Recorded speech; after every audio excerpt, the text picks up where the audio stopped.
Assalamualaikum warahmatullahi wabarakatuh. Halo sahabat fakta kehidupan dimanapun kalian berada. Bagaimana dengan kisah kemarin yang kami bawakan? Pasti banyak banget yang kebawa emosi dan greget dengan kisahnya. Nah, kali ini kami akan membawakan kisah yang gak kalah menarik. Kisah kali ini menceritakan tentang bikin nangis. Aku 3 tahun jadi TKW. Pulang dibuat syok saat lihat adik kandungku hamil oleh suamiku sendiri. Ternyata, gak usah berlama-lama lagi, yuk kita langsung masuk ke ceritanya.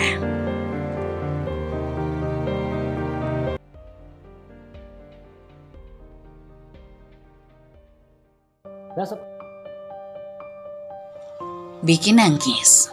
Aku 3 tahun jadi TKW. Pulang dibuat syok saat lihat adik kandungku hamil oleh suamiku sendiri. Ternyata, namaku Risma, seorang wanita biasa yang hidup di sebuah desa kecil bersama suamiku, Mas Arya. Desa kami berada di lembah yang dikelilingi perbukitan hijau, dengan ladang padi yang terbentang sejauh mata memandang. Udara pagi di desa selalu segar, diselingi kicauan burung yang merdu, membuat hidup kami terasa damai meskipun sederhana. Aku dan Mas Arya menikah 5 tahun lalu. Pernikahan kami sederhana, diadakan di balai desa dengan dihadiri keluarga dan tetangga. Aku masih ingat bagaimana ia menggenggam tanganku saat prosesi akad. Tangannya hangat, penuh keyakinan. Aku akan selalu menjagamu, Dek. Janjinya di hari itu yang masih terpatri kuat di dalam hatiku hingga saat ini.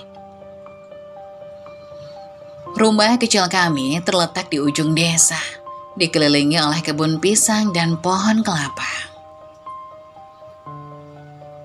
Dindingnya terbuat dari papan kayu yang mulai menghitam karena usia. Sementara atapnya dari seng yang berbunyi nyaring saat hujan turun.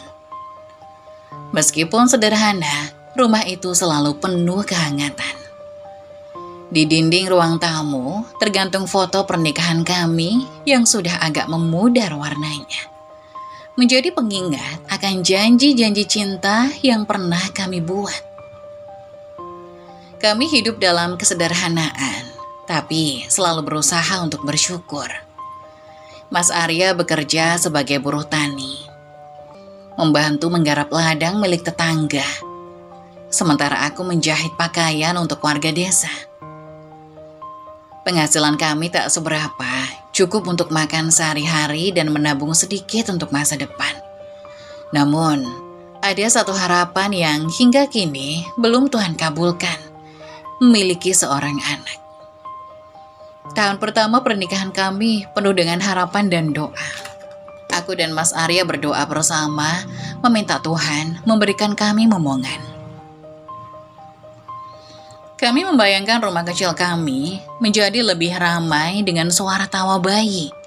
Membayangkan Mas Arya menggendong anak kami di bawah pohon mangga di depan rumah. Atau aku menyuapinya makan di serambi. Namun, tahun demi tahun berlalu tanpa tanda-tanda kehamilan. Setiap kali aku mendengar kabar teman sebaya yang melahirkan, hatiku terasa perih. Tapi, aku berusaha untuk tetap tegar. Mas Arya selalu berkata, "Mungkin belum waktunya, Dek. Tuhan pasti punya rencana yang lebih baik untuk kita." Kata-katanya menghibur, tapi ada saat-saat di mana aku merasa putus asa. Aku mulai menyalahkan diriku sendiri, bertanya-tanya, apa yang salah denganku? Tapi Mas Arya tak pernah sekalipun menyalahkanku. Ia selalu memberiku kekuatan dengan senyumannya yang tulus. Hidup di desa seringkali terasa monoton. Pagi hari diisi dengan memasak dan membersihkan rumah. Siang hari menjahit, lalu sore hari menyapu halaman. Meski aku mencintai desa ini, ada kalanya aku merasa jenuh. Suatu hari, aku sedang berjalan pulang dari pasar ketika aku bertemu Anissa. teman masa kecilku yang baru saja kembali ke desa. Aku hampir tidak mengenalinya. Penampilannya begitu berbeda. Kulitnya tampak cerah, pakaiannya rapi dan modern, dengan tas lempang kulit yang terlihat mahal. "Risma, ini kamu kan?" Anissa menyapaku dengan senyum lebar. Aku mengangguk sedikit ragu. "Anissa?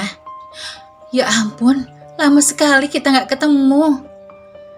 Kami akhirnya duduk di sebuah warung kecil di pinggir jalan, memesan es teh dan pisang goreng. Anissa mulai bercerita tentang kehidupannya sebagai TKW di Taiwan. Ia bekerja sebagai pengasuh lansia.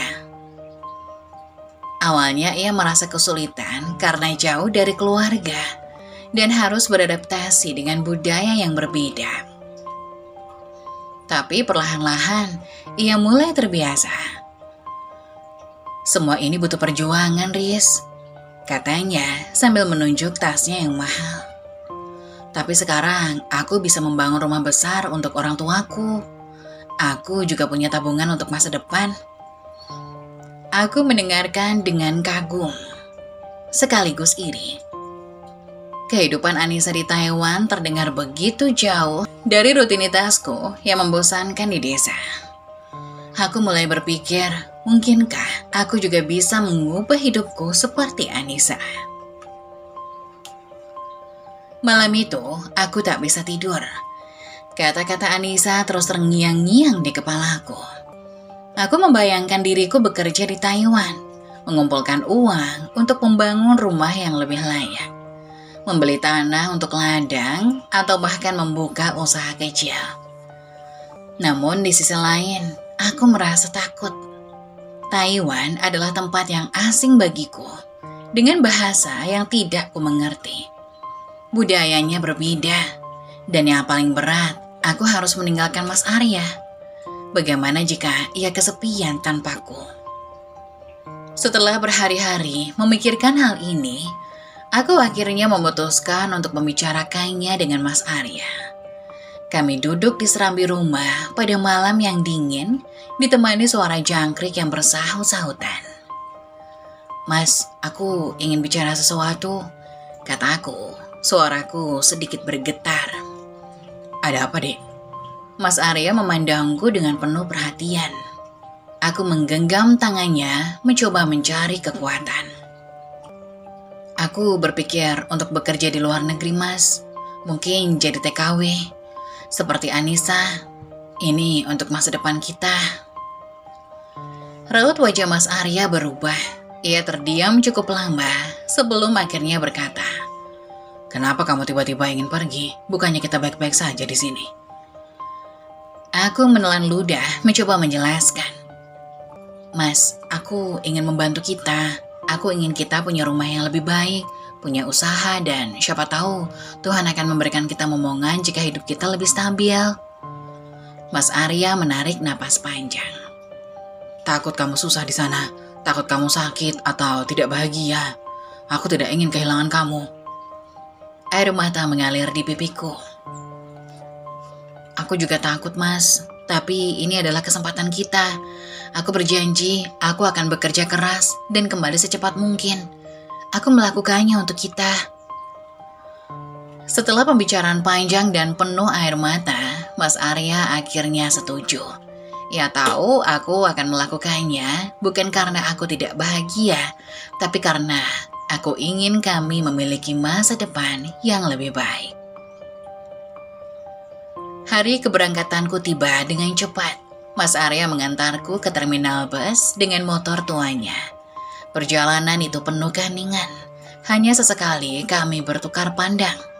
Aku tahu ia ingin menangis, tapi matanya yang memerah tidak bisa menyembunyikan perasaannya. Saat bus datang, aku memeluknya erat. "Mas, jaga diri baik-baik ya, aku akan segera kembali." Ia mengangguk, suaranya bergetar. "Kamu juga, Dek. Jangan lupa makan dan berdoa. Aku akan selalu menunggumu." Dengan langkah berat, aku naik ke bus, meninggalkan desa kecil kami. Dari jendela aku melihat Mas Arya melambaikan tangan. Wajahnya penuh cinta dan kesedihan. Aku tahu ini adalah awal dari perjalanan yang sulit, tapi juga penuh harapan.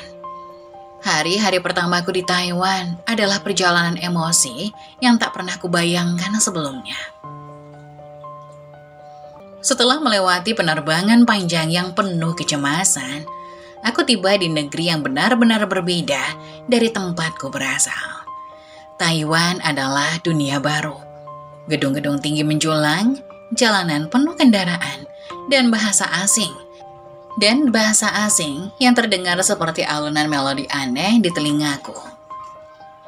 Aku berdiri di tengah keramaian kota, merasa seperti seekor burung kecil yang tersesat di tengah hutan beton. Aku tinggal di sebuah asrama kecil bersama pekerja migran lainnya, sebagian besar dari Indonesia. Mereka ramah, tapi aku tetap merasa sendiri. Di malam pertamanya, aku duduk di ranjang sempitku, menatap koper yang belum kubuka sepenuhnya. Di luar jendela kecil, gemerlap lampu kota terlihat seperti kunang-kunang buatan. Tapi itu tak mampu mengusir rasa dingin yang menyelubungi hatiku. Aku merindukan rumah, merindukan kehangatan pelukan Mas Arya, suamiku. Pekerjaan yang kuterima juga bukan hal yang mudah. Aku dipekerjakan untuk merawat seorang nenek yang sudah sangat tua. Setiap hari, aku harus membantunya bangun dari tempat tidur, memandikannya, dan memberinya makan. Kadang ia menjadi rewel tanpa alasan yang jelas, membuatku harus ekstra sabar. Selain itu, aku juga bertugas membersihkan rumah majikan yang ukurannya 3 kali lebih besar dari rumah kecilku di desa. Tubuhku sering terasa lelah, tapi aku terus mengingat alasan mengapa aku di sini, demi masa depan yang lebih baik untukku dan Mas Arya. Namun, saat malam tiba dan semua pekerjaan selesai, rasa sepi itu kembali menghantamku.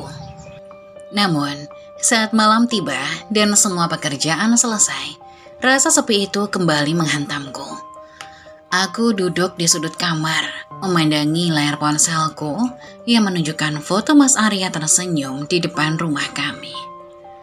Bayangan tentangnya selalu datang seperti arus deras, memenuhi pikiranku dengan pertanyaan-pertanyaan yang membuatku gelisah. Apakah dia makan cukup? Apakah dia merasa kesepian? Pikirku berulang kali. Aku tahu, meskipun Mas Arya selalu berusaha menunjukkan wajah bahagia ketika kami berbicara lewat telepon, ada kekosongan yang tak bisa ia sembunyikan. Perasaanku sedikit lega ketika aku mendengar kabar dari Lilis, adikku. Dalam salah satu panggilan video kami, wajahnya yang ceria muncul di layar, memberikan rasa nyaman di tengah rasa cemas yang terus membayangi. Kak Risma jangan khawatir, aku sering ke rumah, aku bantu Mas Arya bersih-bersih, masak, bahkan kadang aku bawain dia makanan dari rumah. Katanya dengan nada ringan yang membuatku ingin menangis. Entah karena haru atau rindu. Terima kasih Lilis, jawabku dengan suara bergetar. Aku menatap wajahnya, mencari ketulusan dalam kata-katanya, dan aku merasa lega. Paling tidak, ada seseorang yang menjaga rumah kami saat aku jauh. Namun, meski mendengar kabar bahagia itu, ada bagian dari hatiku yang tak sepenuhnya tenang. Aku tak bisa menjelaskan kenapa. Mungkin itu hanya kecemasan seorang istri yang terlalu jauh dari suaminya. Atau mungkin firasatku berbisik tentang sesuatu yang belum mampu kugenggam kebenarannya. Hari-hari selanjutnya aku jalani dengan perasaan campur aduk. Di satu sisi, aku mulai terbiasa dengan pekerjaanku dan lingkungan baruku. Aku belajar sedikit demi sedikit bahasa Mandarin, dan itu cukup membantuku berkomunikasi dengan nenek yang kuurus. Tapi di sisi lain, rasa rinduku pada Mas Arya terus menghimpitku. Setiap malam aku menutup mata dengan bayangan wajahnya di benakku, berharap waktu akan berjalan lebih cepat hingga aku bisa pulang dan memeluknya lagi. Di setiap doa malamku, Aku selalu menyebut namanya. Tuhan, lindungi Mas Arya, beri dia kesehatan dan kekuatan. Jangan biarkan dia merasa kesepian. Aku akan segera kembali untuknya. Ucapku sambil memeluk bantal, membayangkan itu adalah dirinya. Namun tanpa aku sadari, di saat aku berusaha keras menjaga cinta kami meski terpisah jarak, ada sesuatu yang perlahan berubah di rumah kecil kami di desa. Sesuatu yang akan menguji cinta dan kepercayaanku pada Mas Arya, serta hubunganku dengan Lilis, adikku sendiri. 2 tahun berlalu dengan cepat, meski setiap harinya terasa panjang dan melelahkan. Aku menjalani rutinitas kerja tanpa henti, merawat nenek majikanku yang semakin lemah, membersihkan rumah besar yang tak pernah selesai kutata, dan terkadang membantu pekerjaan tambahan di rumah tetangga majikan. Tapi setiap kali aku menerima gaji dan melihat uang yang kukirimkan tiba di kampung, ada rasa lega yang perlahan menghapus semua rasa lelahku. Aku tahu setiap tetes keringatku adalah untuk masa depan yang lebih baik bagi aku dan Mas Arya. Mas Arya kerap menelponku, memberiku kabar bahwa semuanya baik-baik saja di rumah. Suaranya terdengar tenang, penuh rasa syukur. Uang yang kamu kirimkan sudah aku pakai untuk memperbaiki rumah. Atapnya nggak bocor lagi kalau hujan, katanya suatu malam, membuat hatiku hangat. Aku membayangkan rumah kecil kami yang dulu penuh tambalan di sana-sini, kini menjadi tempat yang lebih layak untuk kami tinggali kelak. Namun tidak hanya itu, Mas Arya juga bercerita bahwa ia mulai memelihara beberapa ekor ayam di halaman belakang rumah. Lumayan Riz, bisa dijual nanti, atau untuk makan kita kalau kamu pulang, katanya sambil tertawa kecil. Aku mendengar itu, aku merasa bangga. Mas Aryo bukan lagi hanya menjaga rumah, tapi juga berusaha mandiri dengan cara sederhana. Aku juga sering mendapati kabar dari Lilis adikku. Ia bilang bahwa ia masih sering mampir ke rumah, membantu Mas Arya membereskan halaman atau sekedar membawa makanan. Mas Arya itu orangnya pendiam, Kak, tapi kelihatannya dia baik-baik saja, jangan khawatir, kata Lilis dalam salah satu panggilan video kami. Mendengar itu semua, aku merasa hidupku perlahan mencapai tujuan yang aku impikan. Kami tidak lagi sepenuhnya miskin seperti dulu. Aku mulai memikirkan rencana jangka panjang. Mungkin nanti setelah aku pulang, kami bisa membuka warung kecil di desa.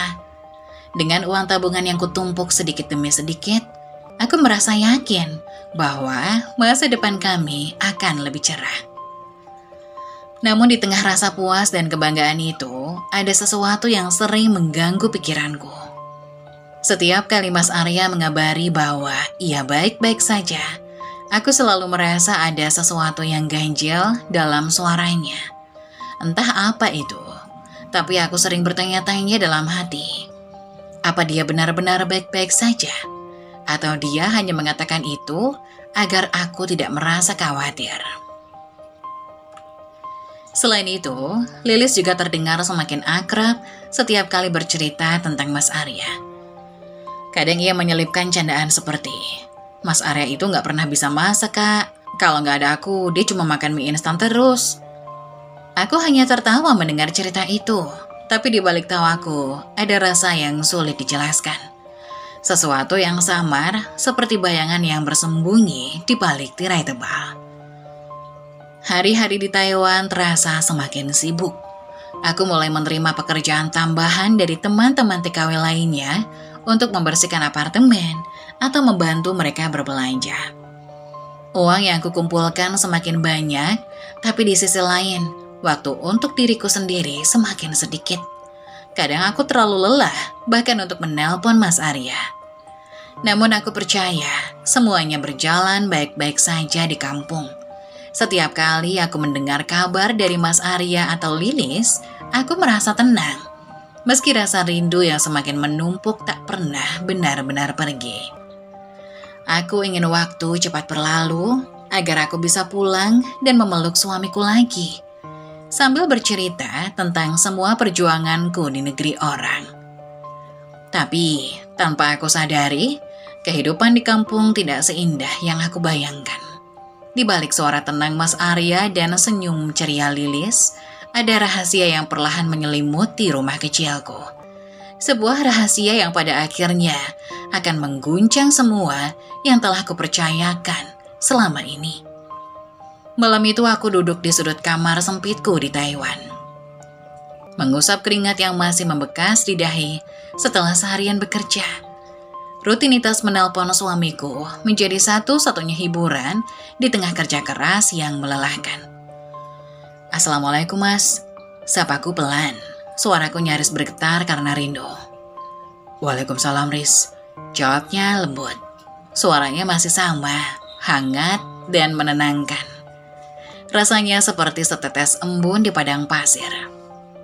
Kami berbicara seperti biasa, bertukar cerita tentang keseharian kami. Mas Arya bercerita tentang rumah, ayam-ayam peliharaannya, dan cuaca kampung yang katanya sedang sering hujan. Aku mendengarkan dengan penuh perhatian, mencoba membayangkan setiap detail kecil yang diceritakannya. Tiba-tiba di tengah cerita, Mas Arya berkata, "Oh ya Riz, Lilis itu sering kesini loh, dia bantu banyak hal." "Lilis?" Tanyaku agak terkejut.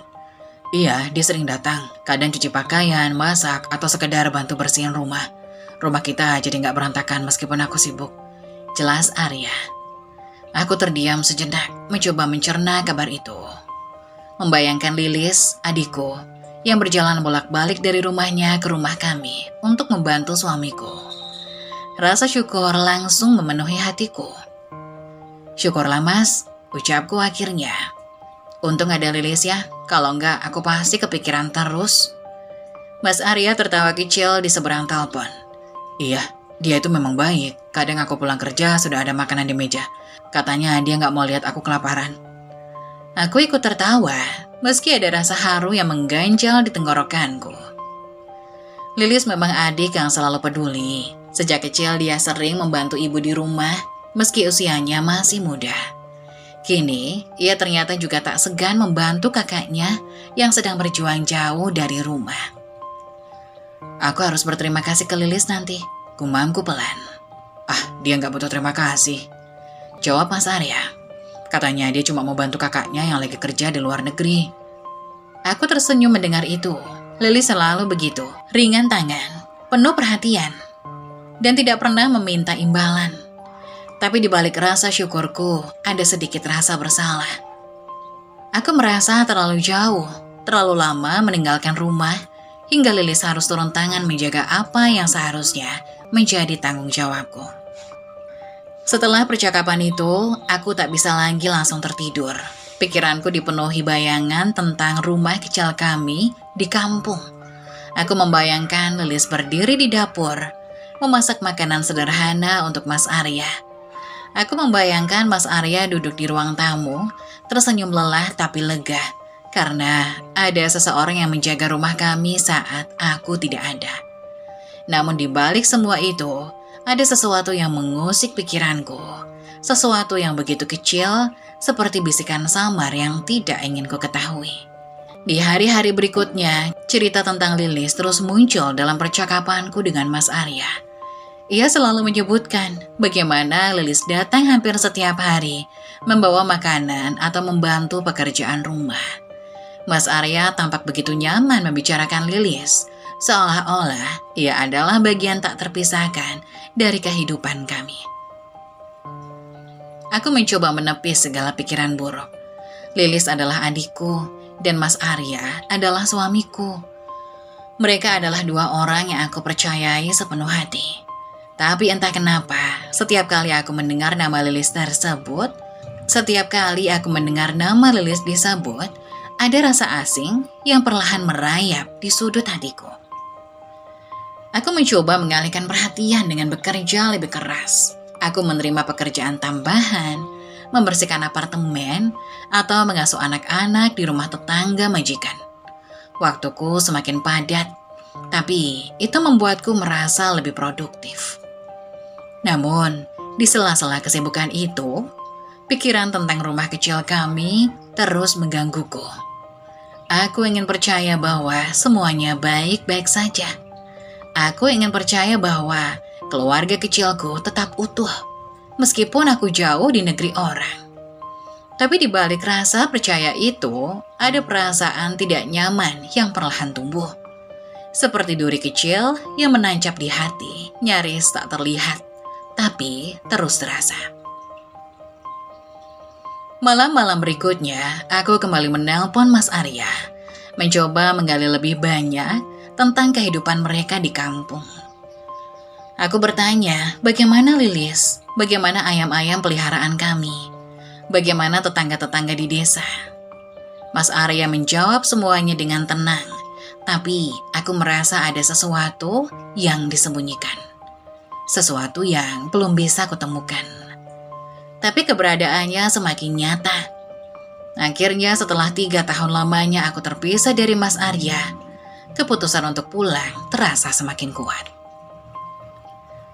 3 tahun yang penuh dengan kerja keras, tawa dan air mata, rasa rindu yang tak terhingga, dan harapan yang selalu kupupuk di setiap sudut hatiku. Waktuku di Taiwan telah tiba di ujung perjalanan, dan aku merasa inilah saatnya aku kembali pulang untuk kembali ke pelukan orang yang aku cintai. Aku telah menabung cukup banyak uang untuk memperbaiki rumah kecil kami yang semakin rapuh. Bayanganku selalu dipenuhi dengan gambar-gambar masa depan yang cerah, rumah yang nyaman, kehidupan yang lebih sejahtera, dan yang paling penting, kebahagiaan bersama Mas Arya. Kami bisa merintis usaha kecil di kampung, membuka warung atau toko sederhana, dan menikmati hidup dengan cara kami sendiri. Hari keberangkatanku pun tiba. Aku mengemas barang-barangku dengan hati yang penuh harapan. Beberapa teman yang kuperoleh selama bekerja di Taiwan memberikan ucapan selamat tinggal dengan senyum dan harapan terbaik. Mereka tahu betapa berat perjuanganku selama ini, dan mereka tahu betapa besar tekadku untuk kembali ke kampung halaman dan membangun masa depan yang lebih baik. Pesawatku mendarat dengan mulus di bandara, dan aku tak bisa menahan air mata yang mengalir saat langkah pertama menjejakkan kaki di tanah air. Tanah yang telah lama kucintai, tanah yang membawa segala kenangan dan kisah hidupku. Di perjalanan pulang, aku membayangkan rumah kecil kami yang sederhana, dan Mas Arya yang sudah menunggu di depan pintu.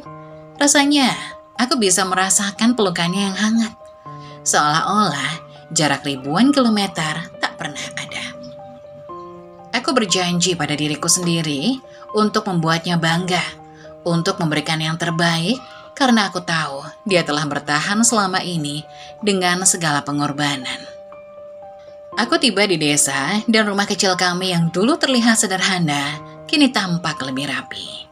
Ada sentuhan baru di beberapa sudut, seperti jendela yang lebih besar dan pintu yang baru dicat.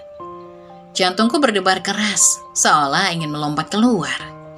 Aku berjalan perlahan menuju rumah, dan di sanalah aku melihat Mas Arya berdiri di depan pintu, seperti yang selalu kuimpikan.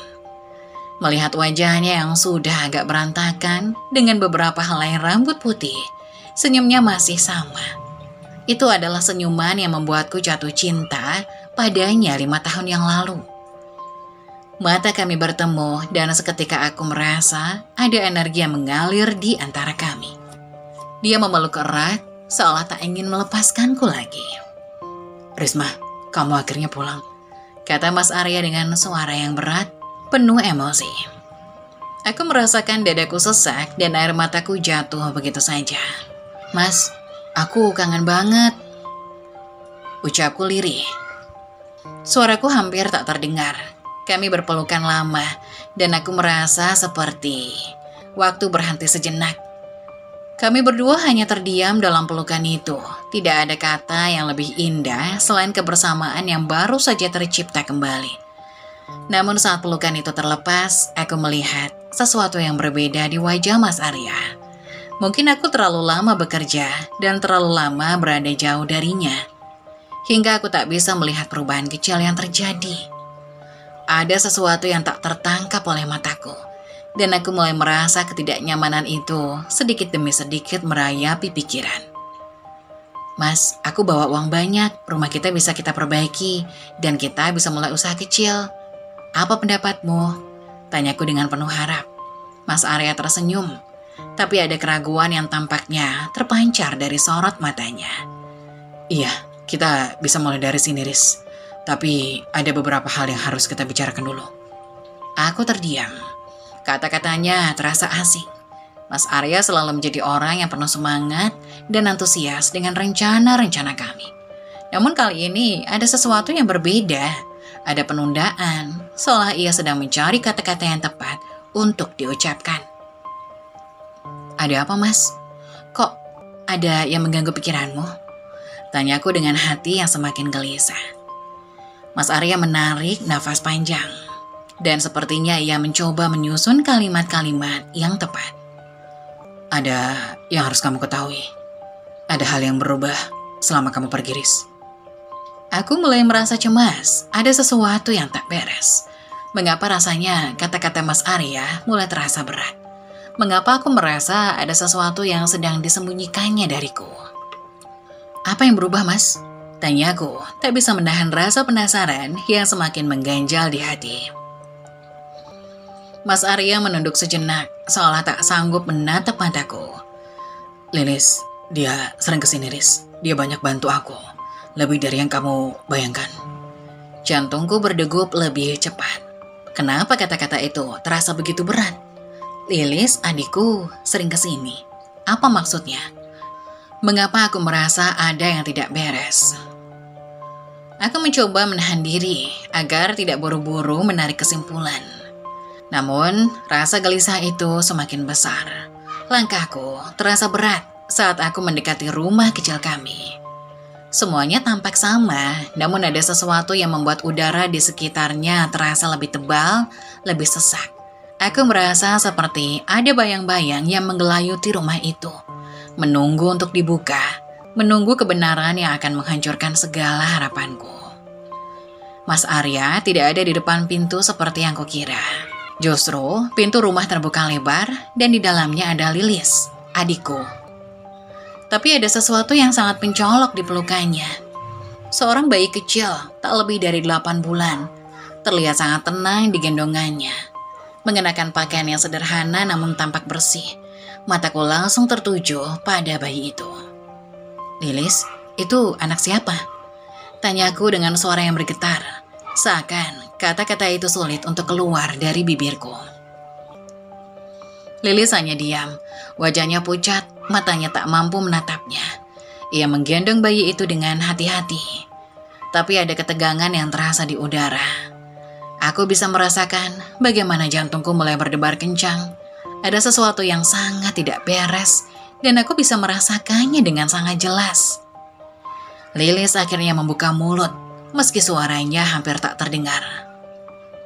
Itu anakku, Kak. Aku tertegun. Tubuhku seakan membeku mendengar kalimat itu. Anakmu?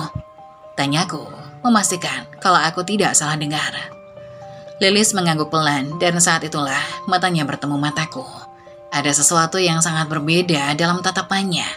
Rasa bersalah, ketakutan, dan penyesalan yang tak bisa ia sembunyikan. Aku melangkah maju mencoba menenangkan diri meskipun hatiku terasa hancur. Kenapa? Kenapa kamu tidak memberitahuku, Lis? Kenapa kamu tidak memberitahuku tentang semua ini? Lilis hanya diam, tidak mampu berkata-kata. Bayi di gendongannya menatapku dengan mata yang besar dan polos, seolah tak tahu apa yang sedang terjadi. Aku merasa seakan ada dunia yang runtuh di sekelilingku. Apa yang sebenarnya terjadi di rumah ini selama aku pergi? Apa yang terjadi antara Lilis dan Mas Arya? Suasana semakin mencekam ketika pintu rumah sedikit terbuka lebih lebar. Dan di baliknya aku melihat Mas Arya. Wajahnya tampak lelah dan bingung, seolah-olah ia baru saja dibangunkan dari tidur yang panjang. Tatapannya melintas antara aku dan Lilis, lalu kembali ke arahku, dan akhirnya ia berjalan ke arah kami perlahan. Riz, kata Mas Arya dengan suara rendah. Aku ingin minta maaf. Aku tak bisa menahan rasa sakit yang menelusup ke dalam dadaku. Mas Arya, kenapa kamu gak bilang apa-apa? Kenapa kamu biarkan semuanya begini? Ini anak Lilis? Tanyaku berusaha menahan air mata yang sudah tak bisa aku tahan. Mas Arya terdiam sejenak, seolah memilih kata-kata dengan hati-hati. Riz, aku gak pernah berniat untuk membuatmu terluka. Selama ini terjadi begitu saja. Aku tidak bisa mengontrol perasaan, aku minta maaf. Semua kesalahan ada padaku. Aku merasa dunia ini berputar begitu cepat.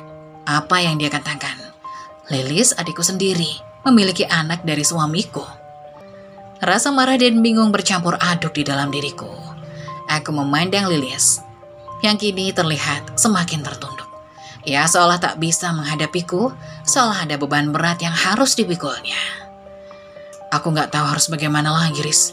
Semua ini salahku, aku yang harus bertanggung jawab. Lanjut Mas Arya. Aku merasakan kepedihan yang luar biasa. Perasaan terhianati, bingung, dan marah bercampur aduk. Sejak pertama kali aku meninggalkan mereka untuk bekerja di Taiwan, aku tidak pernah membayangkan bahwa ada hal seperti ini yang bisa terjadi. Bagaimana bisa suamiku yang telah aku percayai sepenuh hati berbuat seperti itu dengan adikku sendiri? Aku menatap Lilis lagi, dan hatiku semakin sakit melihat wajahnya yang penuh penyesalan. Ia mencoba berbicara, tapi suaranya hanya keluar dalam bisikan. Aku minta maaf, Kak. Aku gak tahu apa yang harus aku lakukan. Semuanya terjadi begitu cepat. Aku gak bermaksud. Suara Lilis terhenti. Air matanya mulai mengalir. Aku terdiam, bingung harus berkata apa. Perasaan marah yang meluap, rasa kehilangan yang tak terlukiskan, dan cinta yang dulu aku berikan begitu tulus, kini terasa hancur dalam sekejap. Seolah-olah segala hal yang kumiliki selama ini menjadi ilusi semata. Bayi yang tak bersalah ini adalah anak yang tak pernah aku duga akan ada dalam hidupku. Sekarang dia ada di hadapanku, menjadi saksi dari semua pengkhianatan ini. Aku berlutut di depan Lilis, mencoba meraih bayi itu dari pelukannya. Meskipun aku merasa bingung, tidak tahu apakah aku bisa menerima kenyataan ini. Mas Arya dengan wajah penuh penyesalan berjalan mendekat, tetapi aku menghindar darinya. Aku tidak ingin melihat wajahnya. Jangan dekat-dekat, Mas. Aku gak bisa lihat kamu sekarang, kataku sambil berusaha menahan air mata. Aku tahu satu hal, rumah ini, keluarga ini tak akan pernah sama lagi. Apa yang dulu terasa penuh dengan cinta dan kebahagiaan, kini hanya tinggal kenangan yang menyakitkan. Aku merasa begitu tersesat dalam kebingunganku, bertanya-tanya, bagaimana hidup kami bisa sejauh ini? Aku berdiri di ambang pintu tak mampu bergerak, sementara Mas Arya keluar dari rumah. Wajahnya tampak sangat pucat, seakan melihatku adalah hal yang paling berat baginya. Ia melangkah perlahan, wajahnya yang biasanya penuh dengan kehangatan, kini terbalut rasa cemas yang dalam. Matanya menghindari dari aku, seolah takut akan reaksi yang akan kutunjukkan. Aku tahu ini semua salah, Riz, ucap Mas Arya dengan suara serak, begitu berat, seolah kalimat itu tertahan dalam tenggorokannya. Tapi percayalah, ini bukan seperti yang kamu bayangkan. Aku ingin berteriak, melontarkan segala pertanyaan yang menggumpal dalam dada. Tapi aku hanya bisa terdiam. Rasa sakit itu lebih dalam dari yang pernah kubayangkan. Rasanya dunia ini seperti runtuh di sekitarku, dan aku berdiri di tengahnya kehilangan arah. Mas, bagaimana? Bagaimana bisa kamu melakukan ini? Aku pergi bekerja demi masa depan kita. Dan inilah yang terjadi. Bagaimana bisa kamu mengkhianatiku dengan adikku sendiri? Suaraku bergetar, tetapi aku berusaha menahan air mata. Mas Arya menunduk, matanya penuh penyesalan. Aku gak tahu harus menjelaskan apa. Itu semua salah, Riz. Aku gak pernah berniat menyakitimu. Tapi aku tidak bisa mengendalikan perasaan itu. Waktu itu, Lilis, dia mendukung aku, selalu ada untuk aku. Kami berdua terjebak dalam sebuah hubungan yang kami gak bisa hentikan. Lilis diam di sebelahnya, matanya berkaca-kaca. Namun dia tidak berkata apa-apa.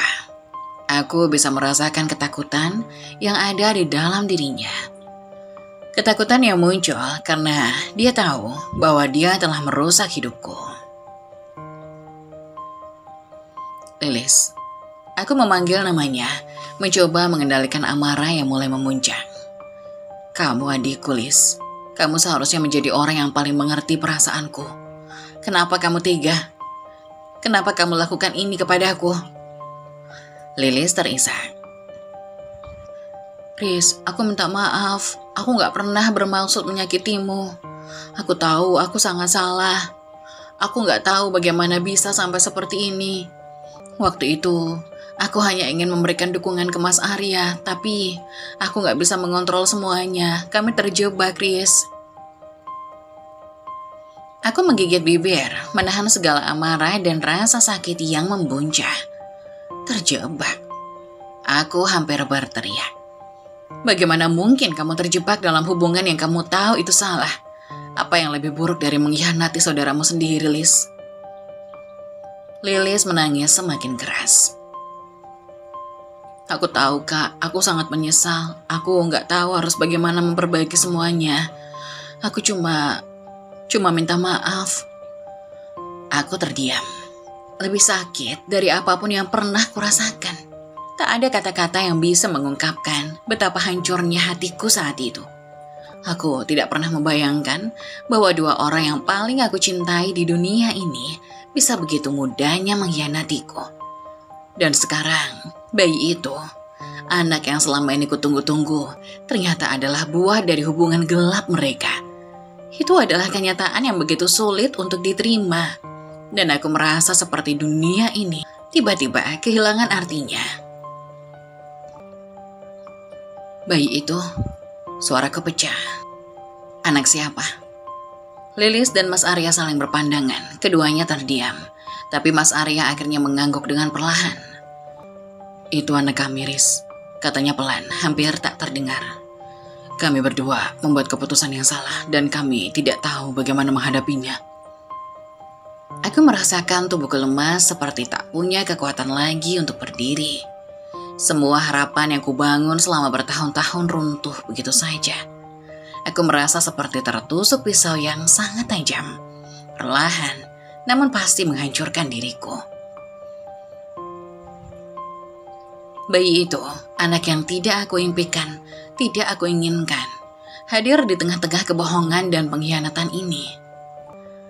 Aku gak bisa terima ini, Mas. Aku gak bisa terima kamu dan Lilis. Kalian berdua telah menghancurkan hidupku. Semua yang kita bangun selama ini ternyata tidak ada artinya. Aku bangkit, tubuhku terasa goyah. Aku butuh waktu untuk sendiri.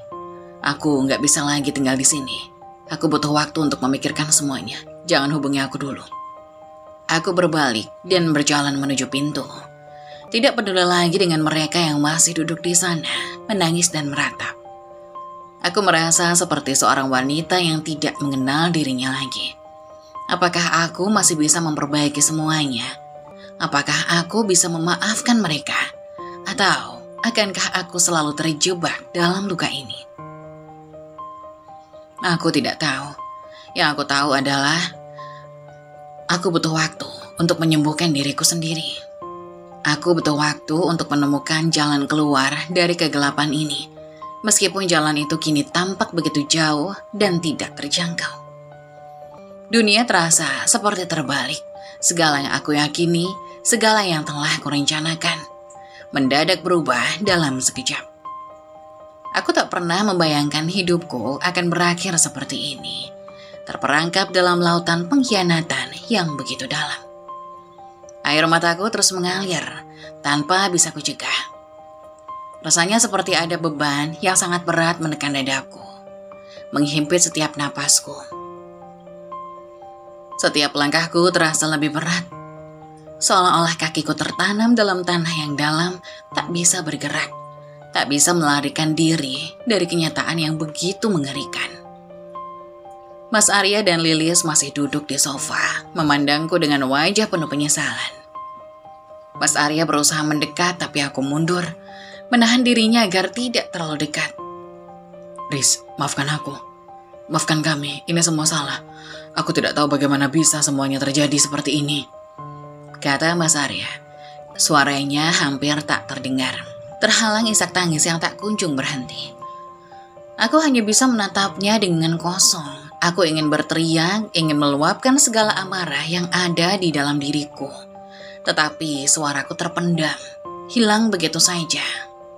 Apa yang bisa kukatakan? Apa yang bisa kulakukan? Kata-kata yang ingin kuucapkan terasa hilang ditelan kesedihan yang begitu dalam. Lilis dengan wajah penuh air mata mencoba mendekatiku. Riz, aku benar-benar minta maaf. Aku tahu gak ada yang bisa memperbaiki semuanya. Aku salah, aku sangat menyesal. Aku memegangi dadaku yang terasa sesak. Lilis, bagaimana bisa kamu lakukan ini? Kamu adikku, Liz. Kamu seharusnya mendukungku, bukan menghancurkan hidupku. Kamu tahu betapa aku berharap untuk pulang dan melihat semuanya baik-baik saja. Kenapa harus seperti ini? Lilis menangis terisak. Aku gak tahu, Riz. Aku tidak tahu bagaimana ini bisa terjadi. Aku hanya ingin membantu Mas Arya dan kemudian semuanya jadi semakin rumit. Aku tidak bisa menghentikannya. Aku menunduk, mencoba mengendalikan diri. Kata-kata mereka, penyesalan mereka, tak bisa mengurangi rasa sakit yang menggerogoti hatiku. Mereka telah melanggar segalanya, yang seharusnya tak bisa diabaikan. Tidak ada alasan yang bisa membenarkan apa yang telah mereka lakukan. Tidak ada yang bisa menghapus kenangan tentang pengkhianatan ini. Aku berdiri dan berjalan menuju pintu, tanpa menoleh lagi. Aku butuh waktu berpikir. Aku butuh waktu untuk memikirkan apa yang akan kulakukan selanjutnya. Jangan coba hubungi aku dulu. Mas Arya berusaha berdiri meraih tanganku, namun aku menghindar. Riz, jangan pergi begitu saja. Kita bisa perbaiki ini. Aku akan melakukan apa saja untuk membetulkan semuanya. Tapi aku tidak bisa mendengarkan. Aku tahu Mas Arya menyesal. Aku tahu Lilis yang merasa bersalah. Tetapi pengkhianatan mereka terlalu besar untuk dimaafkan begitu saja. Kepercayaan yang telah hancur tak bisa dibangun kembali dalam semalam. Jangan menghubungi aku, Mas, kataku dengan suara cercekat. Aku tidak tahu apakah kita masih bisa kembali seperti dulu. Aku perlu waktu, jangan ganggu aku. Aku berjalan keluar, meninggalkan mereka berdua yang masih menangis. Langkahku terasa seperti melangkah di atas kaca yang tajam. Setiap jejak yang kutinggalkan seperti meninggalkan luka baru yang tak bisa sembuh. Aku tahu, aku harus kuat. Tapi saat itu, aku merasa seperti wanita yang tak memiliki tempat lagi di dunia ini. Dunia yang dulu kurasa penuh harapan, kini terasa begitu gelap dan kosong. Sesampainya di luar, udara malam terasa menusuk, seakan mengingatkanku akan rasa dingin yang kini menyelimuti hatiku. Aku berhenti sejenak di depan rumah yang dulu penuh dengan kenangan bahagia. Aku menatap rumah itu yang kini terasa asing, seakan bukan lagi rumah yang pernah kuimpikan. Apakah mungkin aku bisa melanjutkan hidup ini? Apakah ada cara untuk melupakan segala rasa sakit ini? Pertanyaan itu berputar-putar di dalam pikiranku. Tapi aku tidak punya jawaban. Aku hanya tahu satu hal. Hidupku telah berubah selamanya. Dan aku harus belajar untuk menemukan jalan keluar dari kehancuran ini. Namun, entah bagaimana, di balik segala kesedihan dan kekecewaan ini, aku tahu aku harus bertahan. Langkahku terasa begitu berat, seolah dunia ini menahan setiap gerakan tubuhku. Aku tidak tahu harus kemana, atau bagaimana aku bisa melewati semua rasa sakit ini. Rumah yang dulu menjadi tempat penuh cinta, kini terasa asing. Keheningan yang menyelimutinya menyakitkan, dan aku tahu bahwa aku tidak bisa tinggal di sana lagi. Tidak dengan kenyataan yang begitu menghancurkan ini. Aku terus berjalan tanpa tujuan jelas, hanya mengikuti langkah kaki yang penuh kebingungan. Tanpa sepatah kata pun, aku meninggalkan rumah itu, tempat aku pernah membangun mimpi-mimpi bersama Mas Arya. Rasanya seperti aku kehilangan diri sendiri dalam perjalanan ini, entah menuju kemana. Atau apa yang aku cari. Aku hanya tahu satu hal, aku tidak bisa lagi tinggal di sana, di tempat yang telah dihancurkan oleh pengkhianatan. Aku akhirnya sampai di rumah Anissa. Rumahnya yang sederhana namun terasa seperti tempat perlindungan di tengah badai perasaan yang melanda. Tanpa banyak bicara, aku masuk dan langsung memeluknya. Aku menangis sejadi-jadinya, menumpahkan semua air mata yang sudah sejak lama terkunci di dalam dada. Air mata yang tak hanya berasal dari rasa sakit karena pengkhianatan, tetapi juga dari kebingungan, ketakutan, dan ketidakpastian tentang masa depanku. Anissa yang sejak lama mengenalku hanya diam dan membiarkanku menangis. Ia memelukku, mencoba menenangkan dengan kehadirannya. "Risma, kamu gak sendiri. Aku di sini. Kamu gak perlu merasa sendirian," katanya dengan lembut, suaranya penuh empati. Aku hanya bisa terisak di dalam pelukannya, tak sanggup berkata apa-apa. Betapa sakitnya menerima kenyataan bahwa orang yang aku cintai, yang aku percayai sepenuh hati, ternyata bisa mengkhianatiku dengan cara yang paling tak terbayangkan. Aku merasa seperti dunia ini tiba-tiba menjadi tempat yang sangat kejam. Dan aku tak tahu bagaimana caranya untuk melanjutkannya. Setelah beberapa lama aku mulai mereda, meski air mata masih mengalir tanpa henti. "Kenapa Anissa? Kenapa semua ini bisa terjadi? Aku tidak tahu harus bagaimana lagi. Aku merasa seolah-olah hidupku sudah hancur," kataku dengan suara yang nyaris tak terdengar, penuh dengan keputusasaan. Anissa duduk di sebelahku, menatapku dengan penuh perhatian. "Risma, aku tahu kamu sedang sangat terluka. Semua yang kamu rasakan itu sah, tapi ingat, meskipun apa yang terjadi sangat menyakitkan, kamu tidak harus menghadapi semuanya sendirian. Kamu masih punya teman, kamu masih punya orang-orang yang peduli padamu. Kamu akan melewati ini walaupun sekarang rasanya sangat sulit." Aku menarik nafas panjang, mencoba menenangkan diri meski perasaan ini terasa begitu tak tertahankan.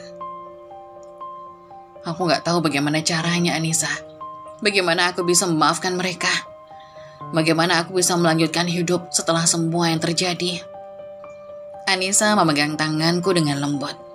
"Risma, memaafkan bukan berarti melupakan, dan itu tidak mudah. Tapi kamu punya pilihan. Kamu bisa memilih untuk tetap terjebak dalam rasa sakit ini, atau kamu bisa memilih untuk menemukan kebahagiaanmu lagi. Proses itu tidak akan cepat dan mungkin akan terasa sangat berat. Tetapi kamu punya kekuatan di dalam dirimu untuk bangkit. Jangan biarkan apa yang mereka lakukan menghancurkan siapa dirimu." Aku menatapnya, merasa sedikit lega mendengar kata-kata itu. Meskipun hatiku masih penuh keraguan. Tapi bagaimana aku bisa melupakan semua itu? Bagaimana aku bisa melihat mereka lagi tanpa merasa sakit? Tanyaku, suaraku masih penuh dengan keputusasaan. Anissa tersenyum, meskipun senyumnya terlihat sedikit cemas. "Risma, kamu gak harus langsung memaafkan mereka atau melupakan semua yang terjadi. Proses itu memerlukan waktu, dan kamu berhak untuk merasa marah, kecewa, dan terluka. Tapi yang terpenting adalah, jangan biarkan mereka mengambil kebahagiaanmu. Kamu masih punya hidup yang penuh dengan kemungkinan. Jangan biarkan mereka merampas itu." Aku terdiam sejenak, mencoba mencerna kata-katanya. Benar juga, aku masih hidup. Aku masih bisa memilih untuk melangkah ke depan, meski langkah itu terasa sangat sulit. Mungkin aku belum siap untuk memaafkan mereka, tapi aku bisa memilih untuk tidak membiarkan kebohongan dan pengkhianatan mereka mendefinisikan siapa aku. Aku akan berusaha, Anissa. Aku akan berusaha untuk tetap kuat. Meskipun saat ini aku merasa sangat lemah, kataku, meskipun suaraku masih terdengar ragu. Anissa mengangguk dengan lembut. Itu sudah langkah yang benar, Is. Jangan takut untuk merasakan apa yang kamu rasakan. Tapi juga ingat, kamu punya masa depan yang lebih baik yang menunggumu. Aku menyandarkan kepalaku di bahunya, merasakan sedikit kenyamanan dari kehangatan persahabatan yang dulu selalu ada. Walaupun hati ini masih terasa hancur, aku tahu aku tidak sendirian. Aku punya teman yang peduli padaku, dan itu sudah cukup untuk memberiku sedikit harapan bahwa aku bisa bangkit dari semuanya. Meskipun perjalanan itu masih terasa sangat jauh, hari-hari setelah pertemuan yang menghancurkan itu terasa sangat panjang dan penuh ketidakpastian. Setiap malam aku terjaga, merenung dalam kesepian yang menggigit. Semua kenangan indah yang pernah aku miliki bersama Mas Arya kini terasa seperti bayangan yang jauh, mengabur oleh kenyataan pahit yang tak bisa kuhindari. Aku merasa seolah dunia yang pernah aku percayai rapuh, seperti kaca yang retak di mana-mana. Aku tak mampu memperbaikinya. Aku menghabiskan waktu banyak di rumah Anissa, mencoba untuk meresapi dan memahami semua yang telah terjadi. Aku tidak bisa lagi tinggal di tempat yang penuh dengan kenangan palsu. Hati ini terasa hancur, dan aku tahu bahwa tidak ada lagi yang bisa memperbaiki hubungan yang telah rusak begitu dalam. Aku telah berusaha begitu keras untuk mempertahankan segalanya, tapi kenyataan ternyata jauh lebih keras daripada yang bisa aku bayangkan. Setiap kali aku mengingat wajah Mas Arya, aku merasa sakit yang luar biasa. Bagaimana bisa suamiku, orang yang aku percayai sepenuh hati, berkhianat begitu saja dengan adikku sendiri? Bagaimana bisa dia melakukan hal ini setelah semua yang telah kita bangun bersama? Pertanyaan-pertanyaan itu terus berputar dalam pikiranku.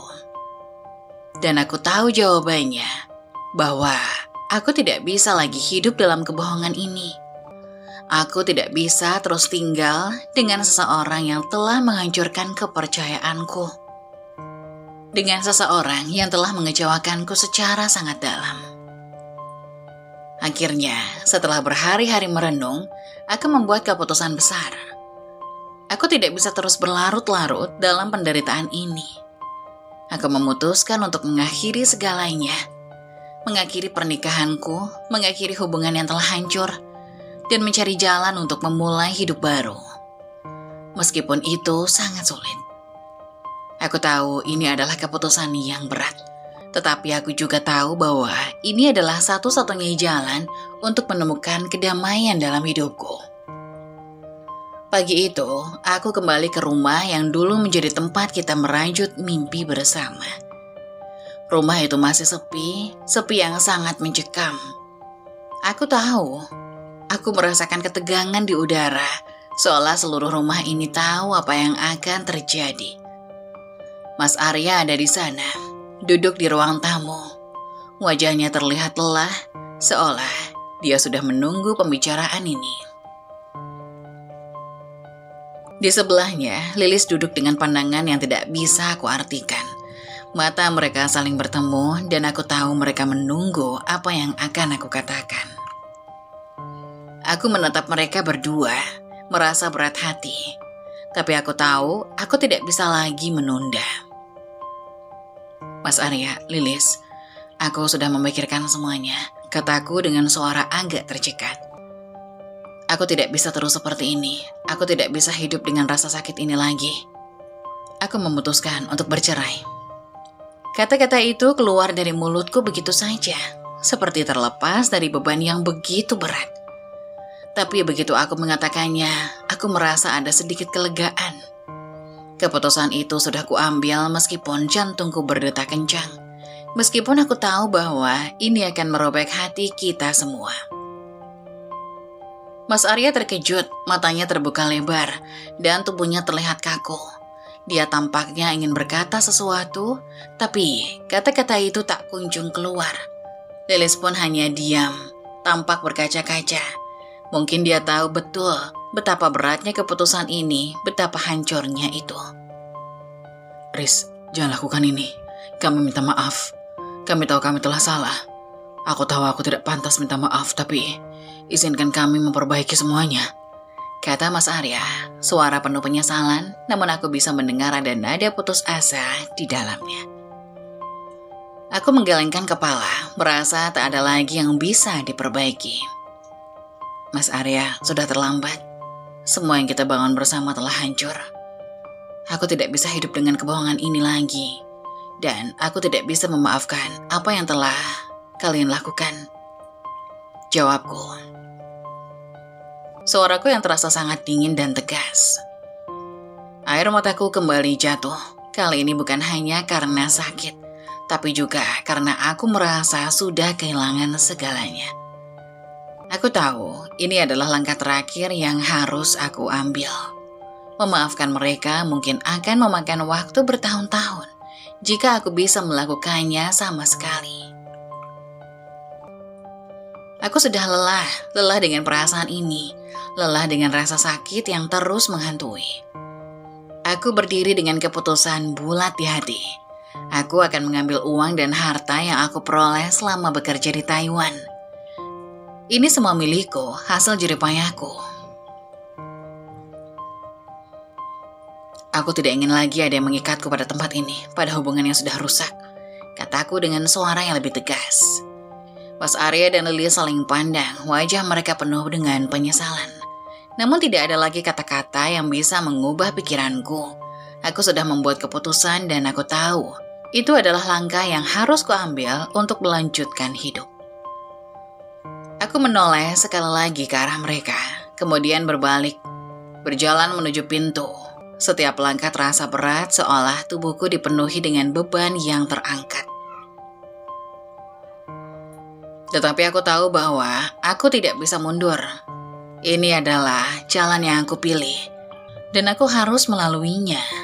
Tidak peduli betapa sulitnya, hari itu adalah hari terakhir aku di rumah yang pernah menjadi tempat kita berbagi tawa dan harapan. Mas Arya berdiri di ambang pintu, wajahnya penuh dengan ketegangan dan penyesalan yang mendalam. Matanya mencoba memberi harapan di dalam diriku yang sudah berubah. Aku bisa melihat betapa ia berjuang untuk tetap terlihat tegar, meskipun aku tahu betapa hancurnya hatinya.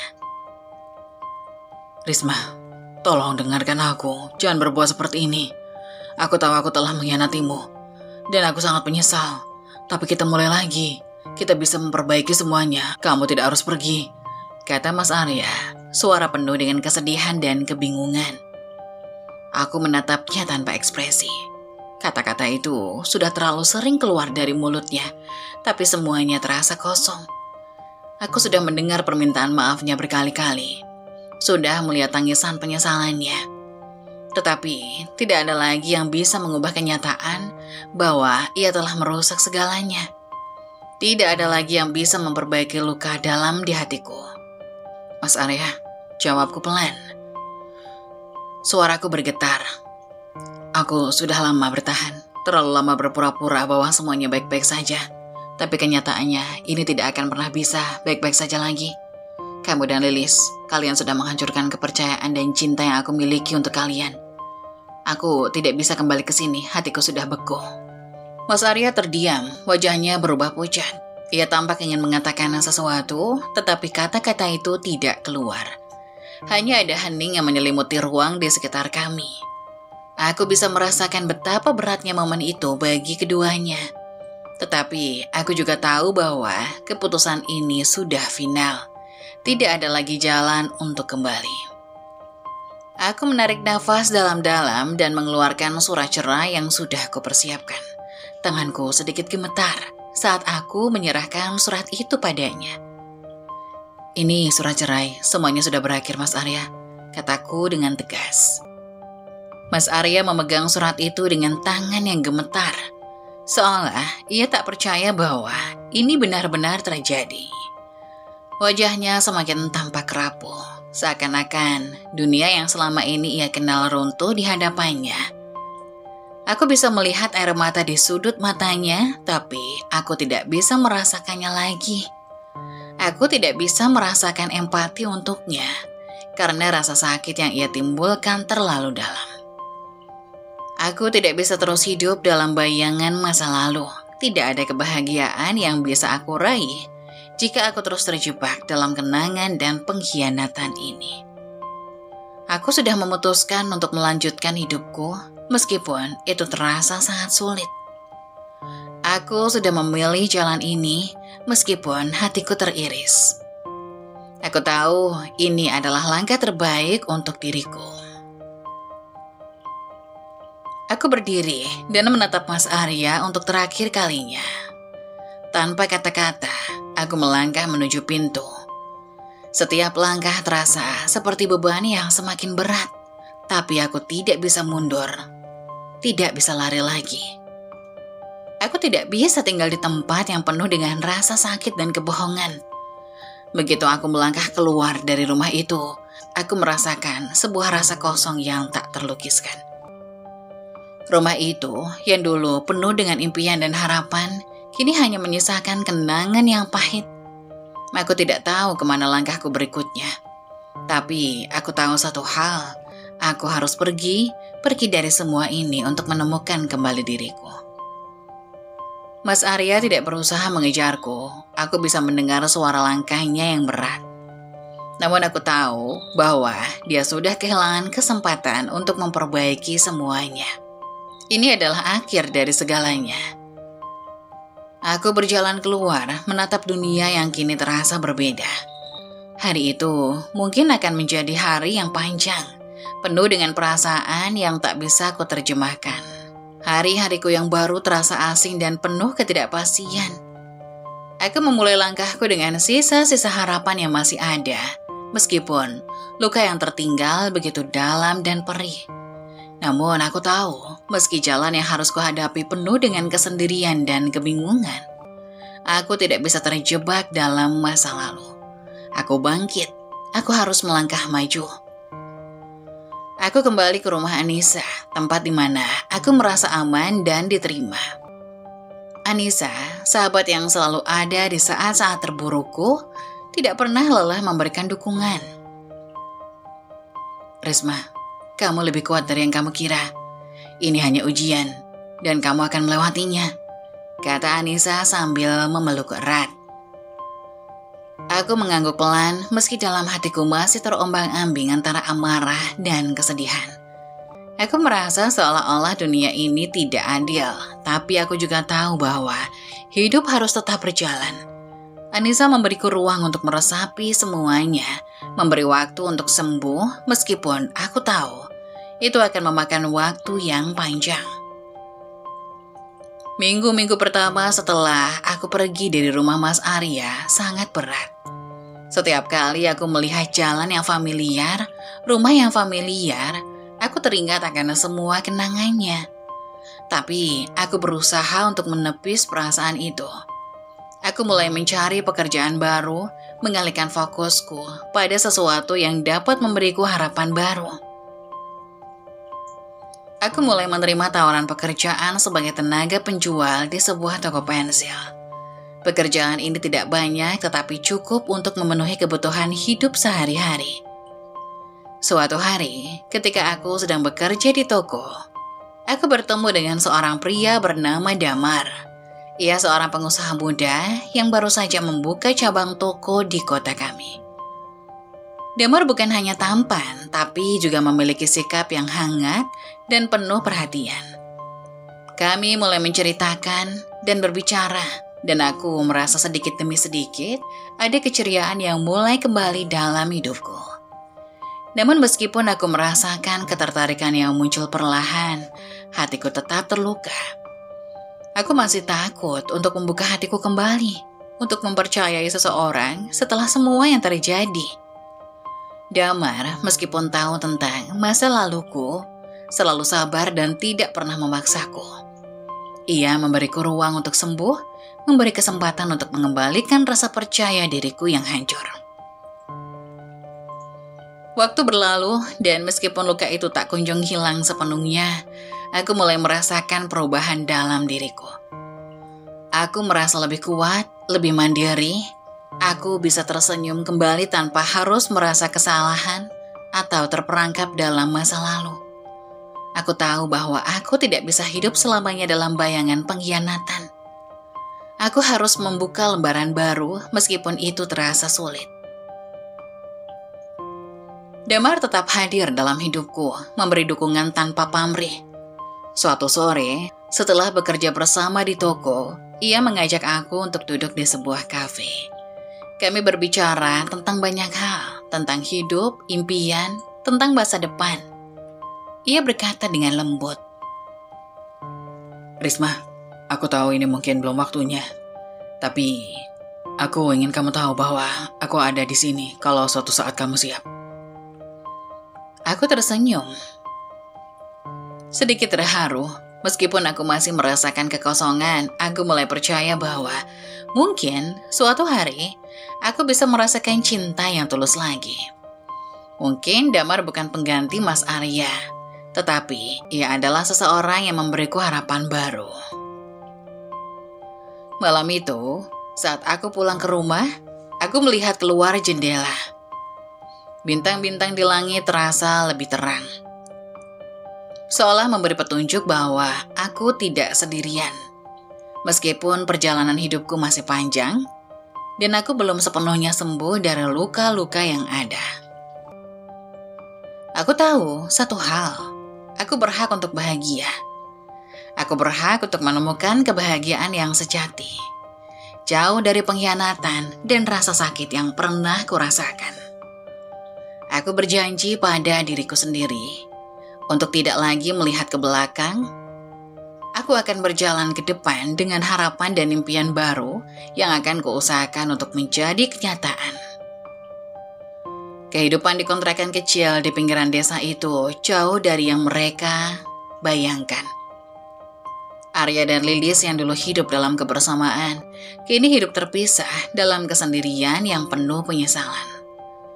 Rumah kontrakan mereka hanya terdiri dari 2 kamar sempit dengan perabotan seadanya.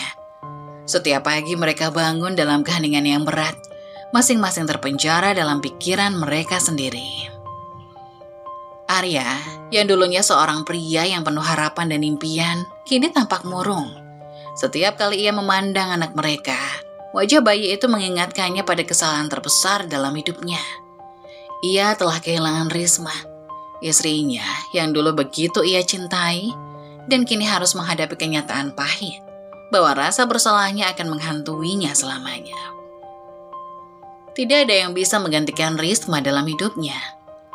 Semua yang ia lakukan, hubungan terlarang dengan Lilis, mengkhianati cinta yang tulus, dan menghancurkan keluarga yang sudah dibangunnya. Terasa seperti mimpi buruk yang tak kunjung berakhir. Lilis yang dulunya merasa hidupnya berjalan sesuai keinginannya, kini juga terperangkap dalam rasa bersalah. Ia menyadari betapa berat kesalahannya. Ia menyadari bahwa ia telah merusak hubungan saudara kandungnya yang begitu dekat, dan ia tak bisa kembali lagi ke masa lalu. Meski begitu, ia tidak bisa lepas dari rasa sesal yang terus mencekik hatinya. Setiap kali ia melihat Arya, ia melihat penyesalan yang mendalam di wajahnya.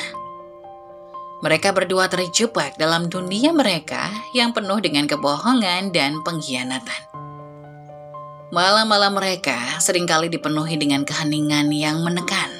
Tidak ada lagi tawa, tidak ada lagi kebahagiaan. Mereka hanya duduk bersama, berpikir tentang masa lalu yang telah menghancurkan segalanya. Arya seringkali menatap langit malam seolah mencari jawaban atas kebingungannya. Tapi, jawabannya tidak pernah datang. Lilis di sisi lain lebih banyak diam. Setiap kali ia memandang bayi yang ia rawat, ia merasa semakin jauh dari pengampunan. Ia tahu bahwa segala sesuatu yang telah terjadi tidak dapat diputar kembali. Kabar tentang aku yang mulai bangkit dan menjalani hidup baru, meskipun tanpa mereka, menjadi luka yang semakin dalam bagi mereka. Mereka tahu bahwa aku telah memilih untuk melanjutkan hidupku tanpa mereka. Dan meskipun itu adalah keputusan yang berat bagiku, mereka juga merasakannya. Arya mendengar kabar bahwa aku telah mendapatkan pekerjaan baru dan perlahan-lahan mulai membangun hidupku dari nol. Lilis mendengar bahwa aku mulai membuka hati untuk orang baru, meskipun aku tak bisa sepenuhnya melepaskan luka-luka yang ada. Mereka sering berdua berbicara tentangku, tentang semua kesalahan yang telah mereka buat, dan tentang betapa hancurnya hubungan yang pernah mereka miliki. Arya sering menunduk bahwa tak ada kata-kata yang bisa menghapus rasa bersalahnya. Aku seharusnya tidak melakukan itu, Lis, katanya dengan suara pelan penuh penyesalan. Aku hancurkan semuanya. Aku hancurkan keluarga kita. Lilis hanya bisa menatapnya dengan penuh keheningan. Ia tahu bahwa meskipun mereka mengucapkan penyesalan, itu sudah terlambat. Tidak ada yang bisa mengembalikan waktu. Tidak ada yang bisa memulihkan kepercayaan yang telah rusak. Mereka berdua hanya terjebak dalam kenangan buruk dan perasaan bersalah yang tak kunjung berakhir. Cerita kami, kisah cinta yang pernah begitu indah, kini menjadi pelajaran pahit bagi kami semua. Cinta, kepercayaan, dan penghormatan adalah pondasi yang harus dijaga dengan segenap hati. Sekali dirusak, sulit untuk membangunnya kembali. Mereka kini menyadari betapa berharganya hal-hal tersebut dan betapa mahalnya harga yang harus dibayar ketika semuanya dihancurkan. Bagi Arya dan Lilis, hidup tidak lagi tentang mencari kebahagiaan bersama. Mereka tahu bahwa mereka harus menerima kenyataan masa lalu telah meninggalkan luka yang dalam. Dan meskipun mereka akan terus berjuang untuk memperbaiki kehidupan mereka tahu bahwa ada hal-hal yang tidak bisa diperbaiki. Mereka akan selalu dihantui oleh kesalahan mereka dan tidak ada yang bisa menghapus penyesalan yang mereka rasakan. Sementara itu, aku meskipun luka-luka itu belum sepenuhnya sembuh, mulai menjalani hidup baru. Aku masih merasa kesepian dan terkadang teringat masa lalu. Tetapi, aku tahu bahwa aku berhak untuk bahagia. Aku tidak lagi melihat ke belakang. Aku tahu bahwa setiap langkah yang aku ambil adalah langkah untuk membangun hidupku yang lebih baik. Kehidupan yang kami jalani, baik aku, Arya maupun Lilis, adalah kisah yang penuh dengan kesalahan dan penyesalan. Namun pada akhirnya, setiap keputusan membawa kita pada sebuah titik. Sebuah kesadaran bahwa hidup tidak selalu berjalan sesuai harapan. Yang bisa kita lakukan hanyalah menerima kenyataan, belajar dari kesalahan, dan berusaha menjadi lebih baik, meskipun itu berarti harus melanjutkan hidup tanpa orang-orang yang pernah kita cintai.